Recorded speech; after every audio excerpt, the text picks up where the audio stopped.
Thank you all for coming out to the opening of Tony Oursler, UFOs and Effigies, to hear this informal conversation and to celebrate the show. For those of you who don't know me, my name is Wasiuta. I'm Director of Exhibitions here at the Graduate School of Architecture, Planning and Preservation.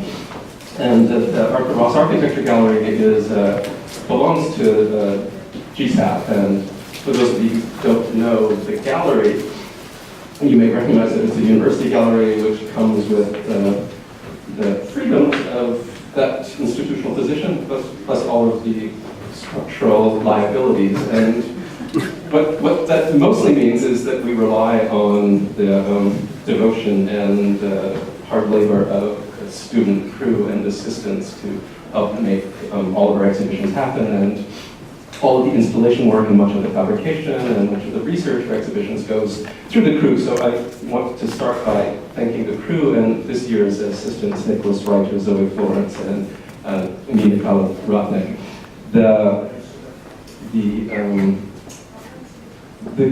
I have working with me for the last couple of years, Adam Bandler, who I'm thanking slightly out of order. He is the exhibitions coordinator, but in this project and in all of our new exhibitions, he's intensely involved in the research. He's assisted us with curating the show, and he is heavily, he's the real muscle behind all of the design work of our new installations. And so I need to single him out. She is not here, but we need to thank the Arthur Ross Foundation and Mrs. Ross for her the foundation support for the renovation of the gallery. We're almost there. It's almost complete. It's been a long process, but we're inching incrementally closer. And I'd like to thank Dean Wigley for his support for the exhibitions program. Obviously, I'm going to thank Tony, John, and Branden for coming out and for being involved in the project. So I'll just give a blanket thanks there. And I'm not going to say much more than identify them ahead of the conversation. But I'll start with Branden Joseph at far end, who's an art historian who teaches here at Columbia, who has been our collaborator on this project, co-curator, and who has been intensely involved in not only the research and conceptualization and the intellectual framing of the project, but intensely involved also in all of the design questions from the poster to the booklet to the installation. So, the rumors are that art historians have good eyes, and it turns out that it's absolutely true. And he's been an incredible generous and fun collaborator. John Miller, artist and author, who has been associate colleague and friend of Tony for years, has generously agreed to be here tonight with us and will engage Tony in a question and answer dialogue of sorts. And finally, Tony Oursler, whose collection and whose work and whose practice and whose obsessions are at the core of this project needs an enormous thanks for his indulgence within the project, but also for his ongoing generosity and his eagerness to participate in it. And again, it's been an intense pleasure to work with. But in part, it's because I suspect because he knew he was abducting us into the strange world of his collection and his obsessions, and we're fully abducted into that world, and this exhibition is proof of our state of abduction. And when we start looking at his collection, the paranormal, illogic, non-encyclopedic qualities of his collection, it's hard to resist being abducted into it. And for this exhibition, we've selected two categories from his much larger photographic collection, obviously UFOs and Effigies, and I'll say a little bit more about that in a second. But I want to say that the exhibition allows you to read through those photographs. It allows you to read especially the UFOs, but the effigies also. You can read through the effigy photos to their ritualistic conditions, their conditions of protest, the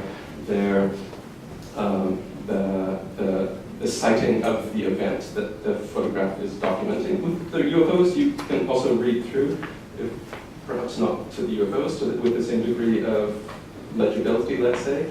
You can easily read through the photographs to the historical condition, most primarily the late 1940s and 1950s, the high moment of ufology in America, and a high moment of governmental interest in UFOs. And when we read through, a certain cast of characters and documents come with that reading. One that has been incredibly important to us is the Project Blue Book Special Report number 14 on unidentified aerial objects. And a set of authors also comes through, and another character who's been incredibly important to us is George Adamski, who is a photographer, a proselytizer of UFOs, and an author of Flying Saucers Have Landed and Inside the Spaceships, two central texts for anyone studying this material.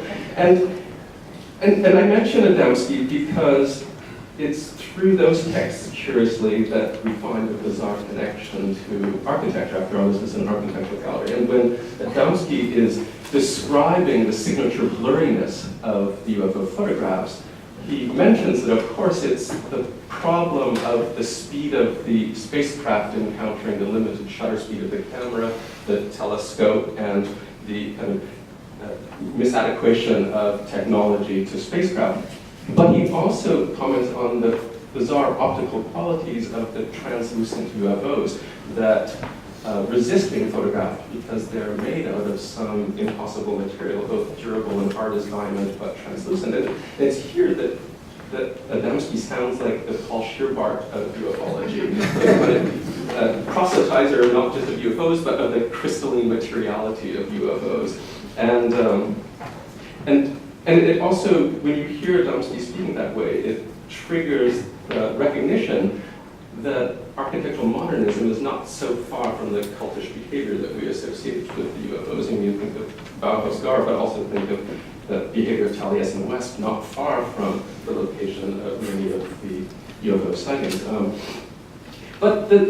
And we could continue talking about how to read through the UFO photographs, but the structure of the exhibition was, in a sense, to resist that, was to take two objects, the UFOs and the effigies, and place them in relationship to each other so that you didn't read through them, that you read the photographic condition that was exposed in both the UFO photographs and the effigies, and the photographic condition of the types of truth claims that both those photographs could make when placed in conversation with each other. And I'm going to turn to Branden to articulate some of the photographic issues of the exhibition. I want to start by, is that what's going? Yeah. Also adding thanks, and I actually don't have to thank anybody, so these are real. I want to thank the Dean of the Architecture School. I don't think it was here, but for initiating, I mean, I think the Ross Gallery was here before, but for initiating these type of art and architectural collaborations that allow the gallery to go into various different fields. This is my first time, and probably the only time, co-curating a show, but I did have a hand in an earlier show where there was a Anthony McCall installation, and it's just great that there is a home here for these type of collaborations and cross discussions between the school and my department. I want to also extend great thanks to Tony Oursler for his inspiration and his archival impulse and his great good humor and collaborating in all of these, going through all of these materials, both at his studio and here, and really just allowing anything to go in a way. Maybe we'll hear if he's not so happy about that. And then also for the videos. Also, I want to really thank Mark and Adam. I have never seen anyone in a university context work as hard as them at anything.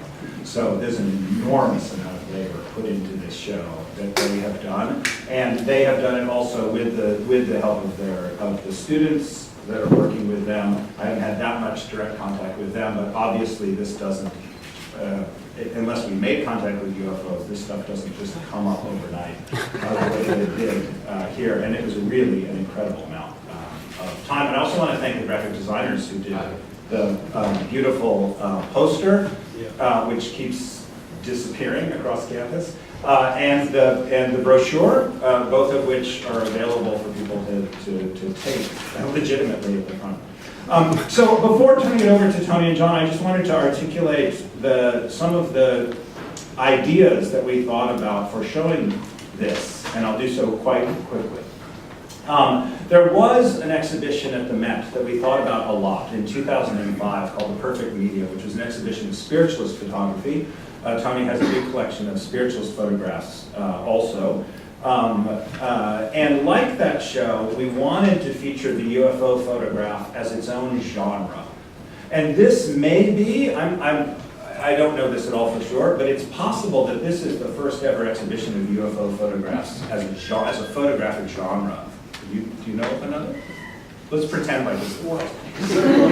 UFOs and Effigies. Yeah, that's for sure. So I also like to think that the brochure text is the only time that George Adamski and Desmond Leslie's UFOs have landed from 1953 is in a consecutive footnote with Benjamin Bucklow's. Any Benjamin Bucklow footnotes anywhere, but. The second point, but unlike that exhibition, so we wanted to show that UFOs as a photographic genre, the effigies also in some cases is that, although they're more identifiable as press photos as a genre in some sense, but not exactly that. So we didn't want to map and frame all of these as fine art photographs. We wanted them to exist somewhere between a genre of photographic imagery that one can look at and as documents, as an archival document. And this is why the system that was devised of on the wall and on the table, these mirroring systems, somewhere between a vitrine and a frame, but neither one nor the other. So that's part of the thinking that went into that. We also wanted, as Mark said, to interrogate the photograph as a physical medium with issues of duplication and circulation, pre-digital photography. You'll see if you look not even so carefully, you'll see several copies of the same image, sometimes cropped differently, sometimes flipped through reproduction. And also, you can't quite do it here, but this wall and part that comes out, so you can see the backs of the photographs, was something that we wanted to show, the backs, the physicality of the photographs, the time stamps, the date stamps, the please return, et cetera, et cetera. The third was to look at the two rhetorics of the images, UFOs and effigies, as they relate differently to the truth claims of the photograph. So the effigies are absolutely real events with fictitious bodies that have violence done to them, but yet there's something that affects you when you look at those. They can be quite hard images. So there's something strange going on about fiction and reality. And there's something possibly, depending on how you feel about UFOs, strange going on about fiction and reality, nonetheless within the photograph as an evidentiary truth claim, which maybe we don't ascribe to it anymore. We also wanted to put forward, particularly with some of the Ben Stanky Jr. paste-ups that are on the table sort of near us, this text-image genre that Tony called once folk art conceptualism, this sort of homemade conceptual aesthetic that's there. And the last one that I could think of that we did was to reveal these two collections as part of the larger para-artistic practice, which is Tony's collecting itself. So we likened it always from the very first moment that we saw it as this being like Tony Oursler's version of Gerhard Richter's Atlas. So that this was a collection practice that's very closely related to his work, but is not necessarily in a one-to-one relationship to any particular piece that he's done, although that may has changed now with this new piece that was done specifically for the exhibition here. So with that, I will turn it over to Tony and to John Miller, who I also want to thank very much for being here with us today to initiate this discussion or have a conversation.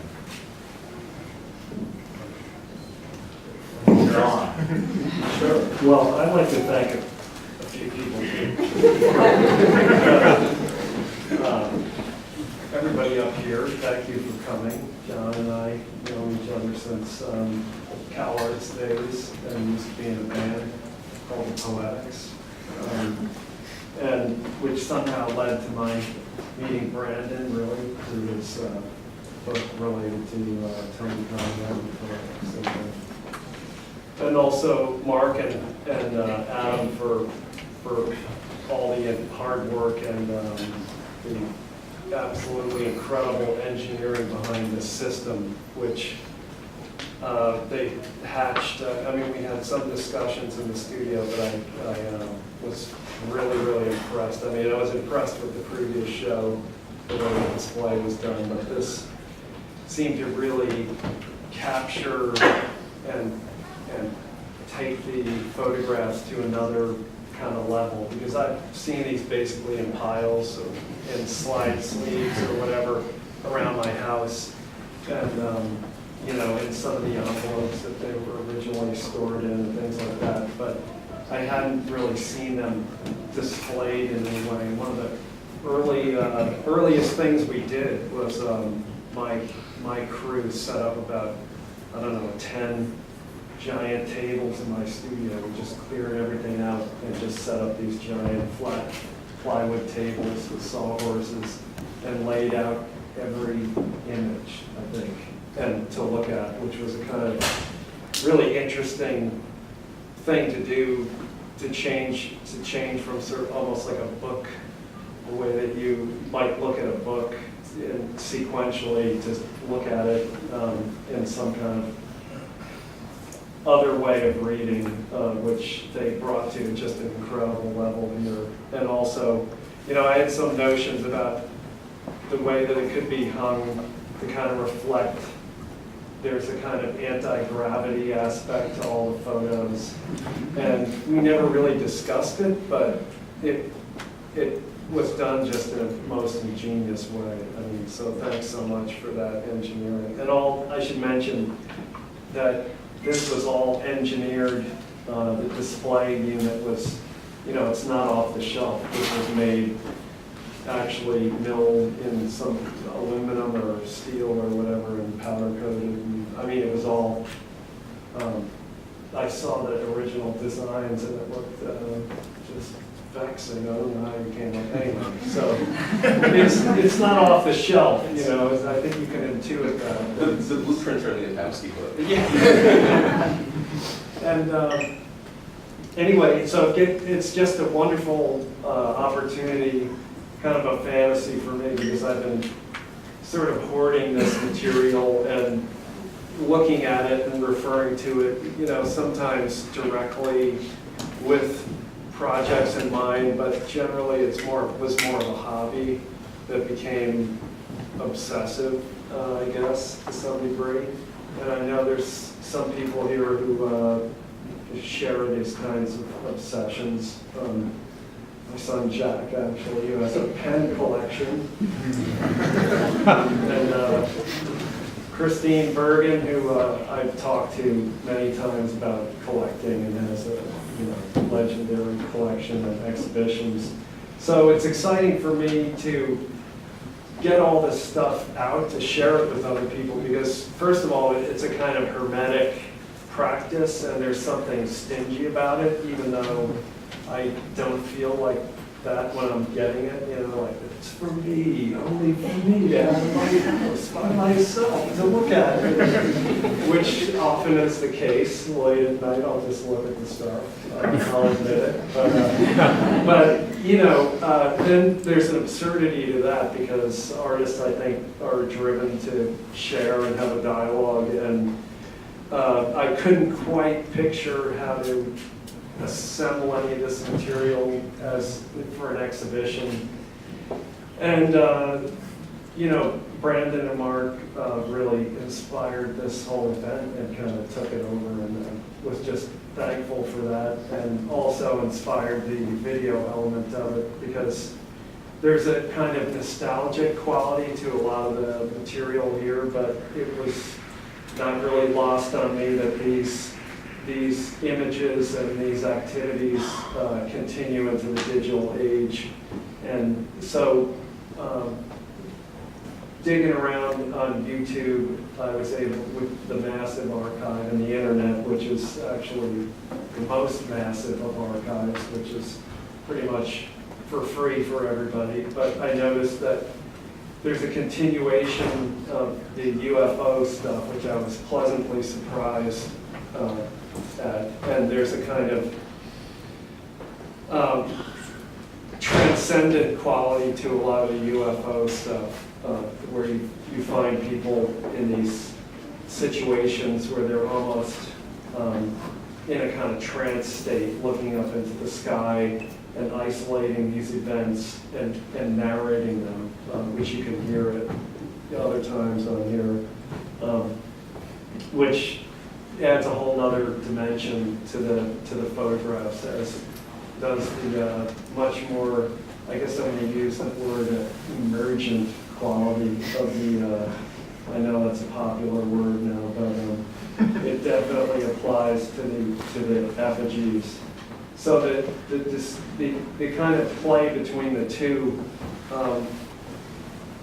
I think really gives the whole exhibition a kind of cyclonic effect that makes it greater than the sum of its parts, I hope, and as was so eloquently put, evolves a different sort of reading.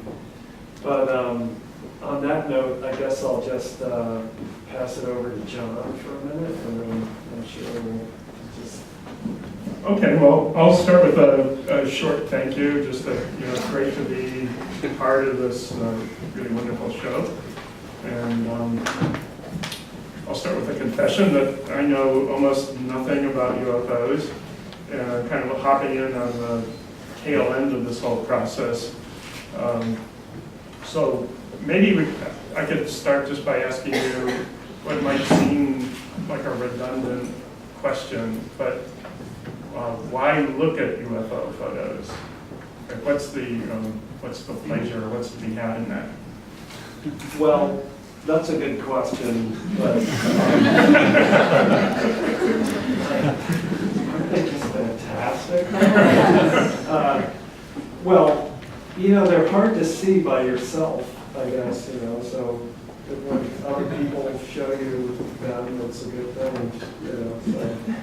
I've never seen one myself that I know of, so that was the beginning. I like to see things I've never seen before, but seriously, I'm interested in the kind of suspension of disbelief, pun intended, and the also the kind of the artificiality of it, and the question of belief, which runs through a lot of my collection. I have a lot of occult stuff and religious stuff and cult imagery. And I think that was one of the big interests for collecting in general, was kind of cataloging various belief systems and often outer limit belief systems, which I somehow relate to art making in general, because I think that artists develop their own belief systems and also interrupt belief systems and interweave with belief systems. So for me, the UFOs, each one begs the viewer to take a position. And I also like the invigoration of the viewer to, immediately take a position, whether this is believable or not, and how it relates to their life concretely at the moment. It's kind of instant. So that the power of that, I think, is within those photographs, and is. Okay.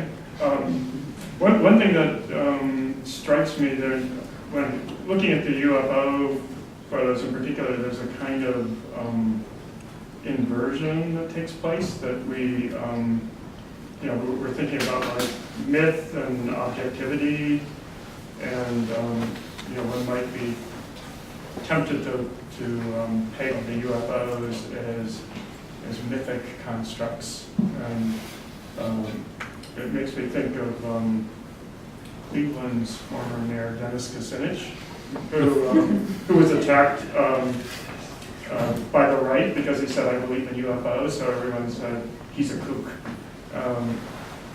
But, Kucinich pointed out, although no one was listening, that UFO just means an unidentified flying object. It doesn't mean that, he was saying he believed there were men from Mars or that he was going to be abducted, but just that there were objects out there that we may not be able to identify.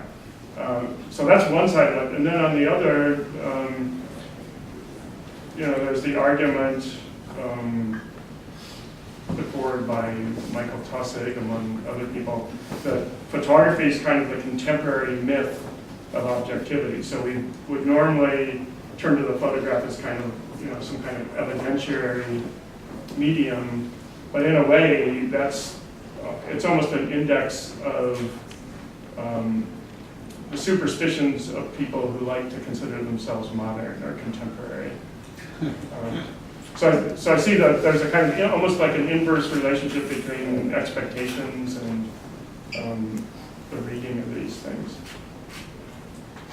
So when you say superstitions of the modern, what do you mean by that? Oh, well, maybe I should. Okay, I'll try and recap Taussig's argument. But he likened photography to sympathetic magic, and he talks about copy and contact. So one reason that digital photography was so disconcerting to people was that the contact was lost through encoding, where Taussig argued that photons emanate from the subject and they strike the photographic plate, and that this belief isn't so much different than other kinds of belief in sympathetic magic. So we see the photograph as objective for that reason. I think the kind of unease around digital photography has started to quiet down, but at the onset, a lot of people were kind of freaking out because digital is a medium that lies as opposed to the truth of the analog. So that's what I meant by the superstition. Oh, yeah. Well, that the truth relate and photography is a long argument going back to, I think, Mumler would be the first case. That's the inventor of the spirit photograph. Basically a double exposure. And, it's nice that it has an inventor. Yeah, he's the inventor of it. And not only that, he was the first lawsuit related to it. So, and he was, I'm not sure of the exact year, but he was exonerated, but legally, but he was, his career was basically ruined. And people say that moment was a kind of the break in the veracity of the photograph, and then it's kind of gone on from there, where people keep investing it with truth, but then it always breaks down. Like the first war photographs, it turns out, were staged often after the battle, and it goes on like that. So these are in that tradition, although some may be real. We don't know. We don't know, I'm not saying. But, So does, with the photos that you collect, are most of them organized around this principle of documenting something that, because when we look at these photos here, maybe not so much, maybe there's less pressure with the effigy images, but, we're very aware that the photos being held up as proof. And I assume it's the same from the spiritual photos. Is that something that informs your collecting of photographs? I forget what other categories. Yeah. I mean, that's more just belief systems. But the actual, I like the notion of the positioning of the viewer as almost a test. I've always been interested in the kind of poetry of psychology tests and the way that puts puts people in a position where they have to, where the viewer, the participant in a position where they have to take a stand as someone experiencing the art. And in this case, I think there's an immediacy to that you really don't find in other situations, which is fairly unusual when people are kind of casual in their approach to two-dimensional images relationship to reality. Yeah. It's pretty rare when people just have to decide whether something is believable or not. And so I think that's what attracts me to this particular group. And that, of course, the spirit photography is similar to that, but there's a lot of branches of that which are actually scientific, and there's a blend between the two in the same sense that some of this, well, I'm not sure which cases might sort of move into kind of, I guess, kind of astrophysics or something, and science. Mhm. The same thing happens with the kind of paranormal photography, because in the beginning, a lot of it was used for different things like taking photographs of the soul, or taking photographs of dreams, or taking photographs of thoughts. And this was before or concurrent with the beginning of the X-ray. So there was a notion that you could actually at a point go into another visual realm through the technology that was impossible to even conceive at the time. So at that point, some of it wasn't really about mythology or belief systems. It actually was about mistaken science. So, and if we... But that seems like it could be a bit like, say, a Greek oracle looking at sheep entrails or something and trying to get a prognostication out of a pattern, a visual pattern. Yeah, you could look at it that way, but some of it actually was pseudoscience. Not that, I wouldn't say actual spirit photography, but there's other stuff that was around that practice that was much more scientifically based, or at least the guys who were doing it thought it was. But my point is that science is, built on many false starts, many false starts that are quickly mocked and ignored and moved off to the side. But if you go back in just 100 years, you'll see certain notions that are would be ridiculous today, that were considered just absolutely everyday fact. Yeah. And so there's a bit of that in the collection, and kind of looking at that, because people sort of gang up on that. So once it gets put on the outside, then it remains there for certain people. But I like to look at the possibilities. Well, another way of looking at it is that science always is a belief system, even if there's proof, and even in its most objectified condition, it still rests on belief. It's art.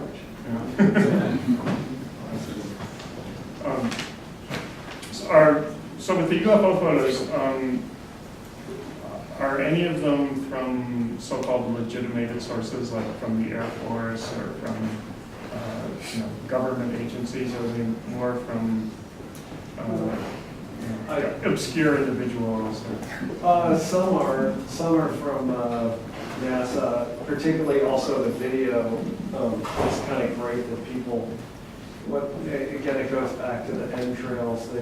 they'll find some images of the corona of the sun or something, like a thermal, some kind of highly specialized image, and then analyze it and, you know, find the anomaly within it.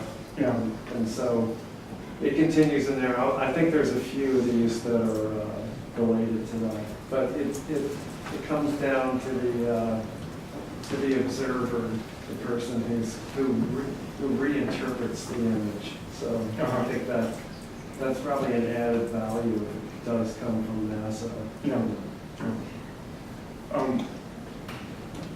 Are we looking at your entire collection here, or how many photos do you have altogether? Oh, I don't know. But Or ballpark? this is, I mean, I forget what the number was. I don't know if you remember, Branden. Like, there Don't remember, but we have. some left out. There are Some some left out. Yeah, there are some left out, although available to gallery goers. On the table is the full collection. The scan front and back that we did is available for everyone.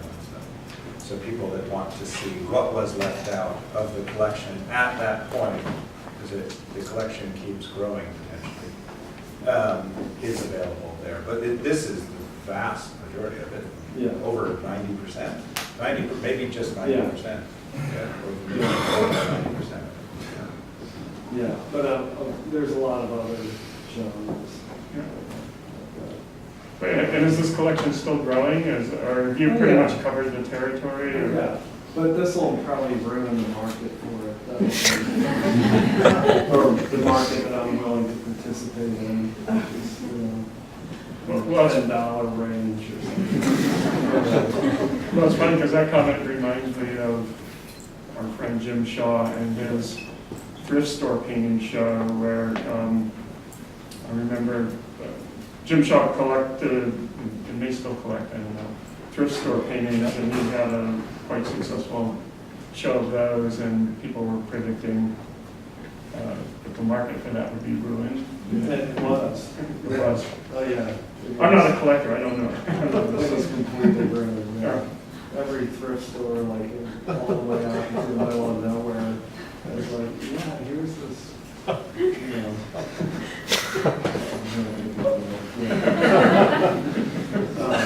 But yeah, it's no, but I'm still looking for the photos. But I did already see, even while we were getting ready for this, I saw like one go for, an Adamski photo go for hundreds and hundreds of dollars, which is right out It's, of the you know, market. what happens in our Ross gallery, the Met is not far behind. No idea. The Adamskis. Yeah. Impossible. There is a signature Adamski right there. Actually, you can see the back of it. But I suppose one result of collecting is that you end up intentionally or not creating an archive of sorts, and then that codifies the collected material as a kind of corpus of information. So that produces a different kind of factuality, and I think it has a particular function, especially in relationship to photography, where in many respects I think that taking a photograph is a kind of an anonymous or automatic act. So many times you could take like one lone photographic image, for example, and ascribe it to any number of different photographers, but if you place it in a series, then it begins to take on a specific logic, through a kind of syntax, I suppose. So by collecting these too, and I guess it was alluded to a bit in the discussion, but there is like a kind of visual syntax to the UFO photographs, and how we read them against each other. But that produces like a certain kind of a codification of this source material as a kind of knowledge.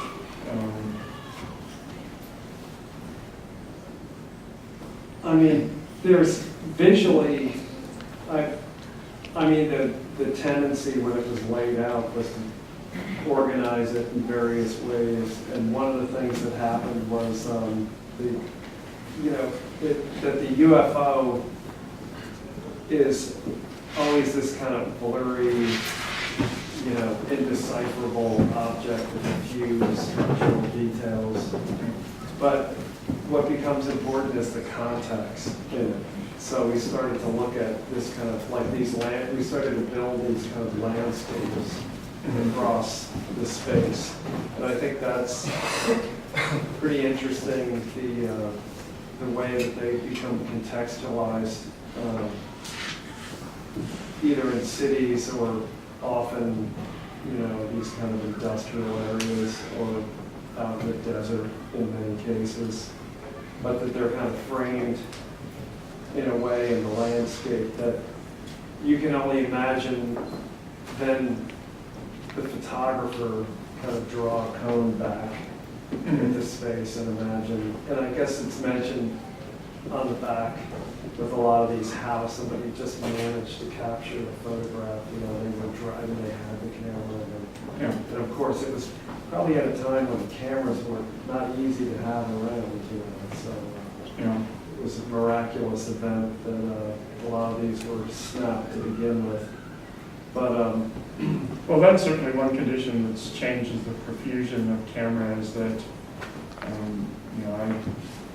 I do a lot of street photography, and I haven't been doing it all that long, since '96 or so, but in the beginning, I would be the only person on the street with the camera, and I'd be feeling a bit suspicious. And now it's hard to take a photograph without someone else using a camera in the picture. So anyway, that has to change the conditions of the production of UFO photographs. If there's so many more people with cameras all the time. Over here, which you can see there's probably, I wonder if there's more video at this point than there is the photography. I mean, there's just really endless amounts. I have to thank Amanda Long, who's here, and I think Phil Birch, who's not here, for helping edit this, and the students from Columbia who collected all the source material under Adam's guidance. But we just found so much material, and it goes back to what you're saying, the people with cell phones and video cameras, they're just shooting all the time. And well, probably you could stake a greater evidentiary claim with a video too. maybe. I'm not saying that it would objectify the truth value of it, but just you see something in movement, it seems to be more real. Yeah. And well, the movement of a lot of these, I'm convinced that, of course, there's probably some fakes in here on the wall and some in the video. Well, here's a good example. This, I think, because I use After Effects quite a bit, which is a special effects program that came out of photography. So it started with Photoshop and then moved into moving image. But I suspect that a lot of these are animators who developed they're somehow, it's almost like a rite of passage that they would get a job in the special effects industry by making a believable viral video or something. This might, not all of them, but some. And so, but the motion, I think, is a big part of it, which is, of course, not a part of the photography, but was, I did run across somebody who was debunking the UFO photos and noticed that in sequence that there was, you could tell that the way that the craft moved showed that there might actually be a kind of pendulous string attached to the craft, so that one scene to the next it was moving as though a string was in the A puppeteer? Yeah, exactly. Yeah. So, which got me thinking also about the effigies and the kind of puppeteering happening there.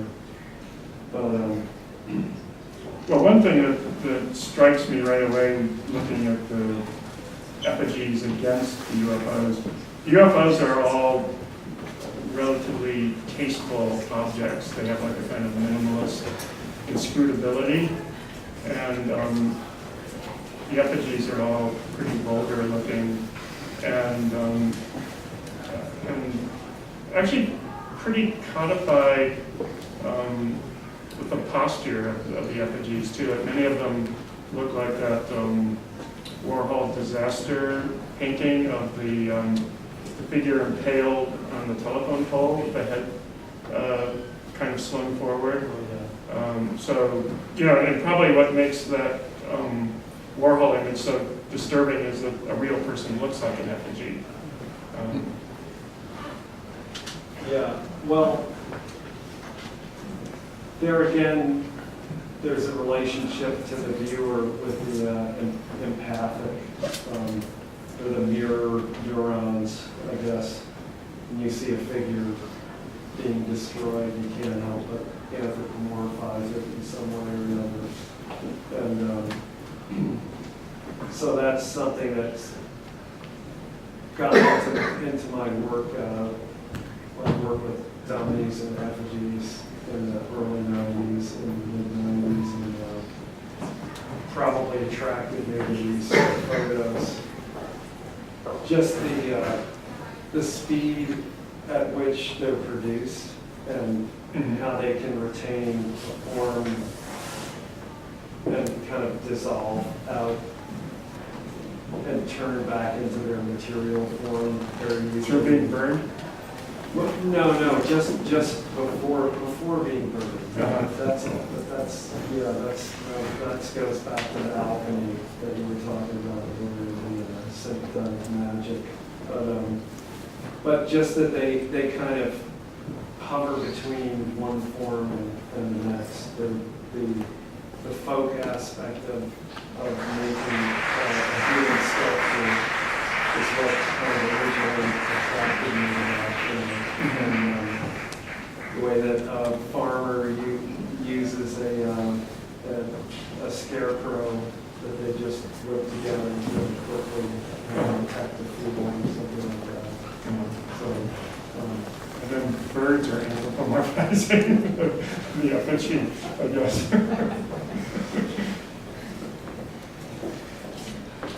Wondering if we should ask if anyone here has questions for Tony.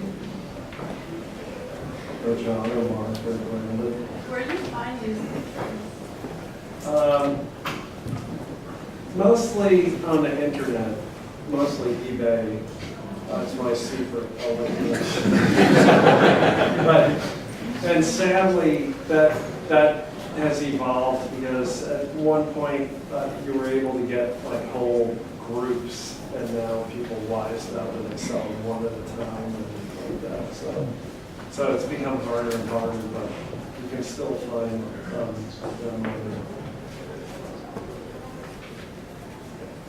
I was wondering what you think about the fact that the believer or the creators of some of these images must not have believed in them because they staged them.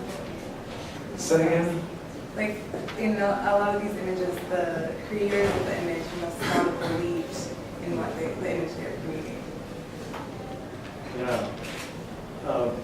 I think that's recursive, and only they can really answer that. But that's a really good point, that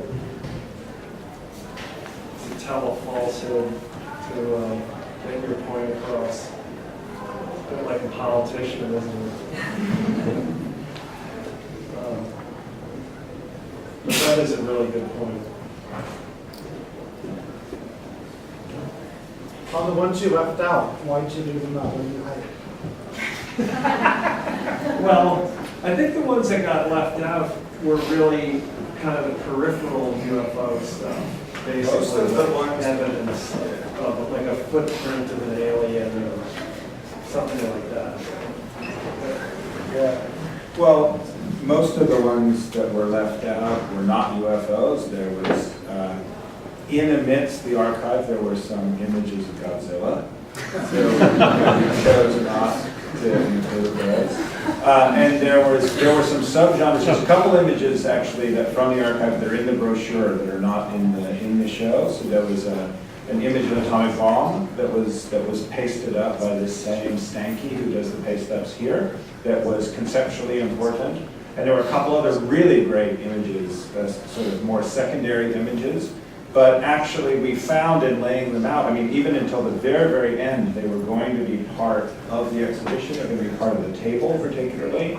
And they just were so different in register and genre that they just didn't seem to work in the amidst those, and so we reluctantly sort of took some of them out. So I think that of the UFOs actually that didn't get put in, I think there were only about 2 or 3, and they were duplications that we had several. But again, the entire archive is available on the table so that you can see exactly what was left out. And some of it is quite interesting and explanatory in the sense there's a beautiful map that was made in '47 for distribution to the press of where the UFOs had been sighted in '47. '47 is, as far as we determined, we haven't really fully researched this, the post-war resurgence and maybe the emergence of the sightings of UFOs was basically '47. So when was the first UFO sighting? Oh, it goes back hundreds and hundreds of years. yeah, it depends on once UFOs were sighted, then people went back and said, well, Ezekiel saw, and so there are books there's whole books on UFOs in the Bible, right? Exactly. So, Oh, yeah. so they go back. We have actually, there is a photo over on the back wall somewhere that looks like a cigar-shaped thing. I can't see. Oh, it's over here. And that is, if you look in the book and you look in the back, that is supposedly the first UFO photograph taken, and it was inadvertently captured in a 19th century topographic shot, of which that was then blown up. So that's a 19th century UFO. I think that's the only 19th century UFO we have. You have to go back to woodcuts and things like that. They have stars in this guy. They can carve really fast. I know we have some Renaissance people here, so they can tell us. I'm sure There was they... one of the LaBruce show, actually, the back end.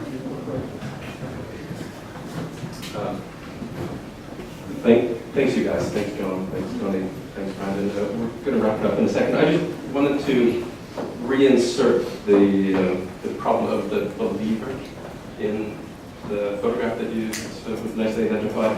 Leon Davidson, who is another one of the characters who does an analysis of the Project Blue Book, claims that the problem, the economy of fact and duplicity, is not that the government, CIA, is involved in this from the days and is not telling us what's happening. It's that they are behind the fabrication of the UFO mythology, that in fact it's a Cold War strategy to convince the Soviet bloc that America has garnered advanced technology through the encounters with the UFOs. And so the entire dispersion of UFOs, UFO photographs, is part of the CIA's cover-up. And the observers participate in this cover-up through being hypnotized, through drug treatments, through enforced hallucination, and they have encounters with aliens staged, according to Davidson, through the theatrical, psychic torture and manipulation of the CIA. And so the question of the participating believer and non-believer becomes also a question of manipulation of the observer, which I guess is totally in keeping, given that Tony has described viewers of photographs as test subjects. So the CIA test subjects are just a subgenre of the test subject of a photographic viewer, and that makes us test subjects, obviously, of this exhibition and Tony's orchestration of us having produced the show so that you can all be test subjects and we can be test subjects. But so I can't promise hallucination, but maybe some cheap wine to get you on your way. Thanks very much.